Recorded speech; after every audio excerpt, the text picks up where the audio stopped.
কোন কাটা আমার প্রায় কোন এলাম বড় আসলে বিক্রি হয়ে গেছে বড় গাওয়া না কি জানি এটা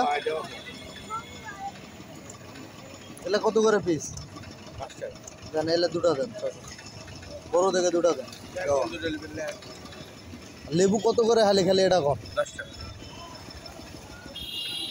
এটা হলো ধামর রোড দেওয়ান মার্কেট পার হয়ে আমাদের উপজেলা চেয়ারম্যানের মার্কেটের কাছাকাছি শুধু 10 টাকা হালি দেশিগুলোও 10 টাকা আপনারা ট্রাই করতে পারেন এবং ভিডিওটি শেয়ার দিন মাঝখানে ভিডিওটির ভিউ ভালো হচ্ছে না এই জন্য আপনাদের আমি গাওয়া নিয়েছি দুইটা 5 টাকা করে 10 টাকা তো যাই হোক আজকের ভিডিওটি এই পর্যন্তই দেশি লেবু আছে আপনারা শেয়ার দেন।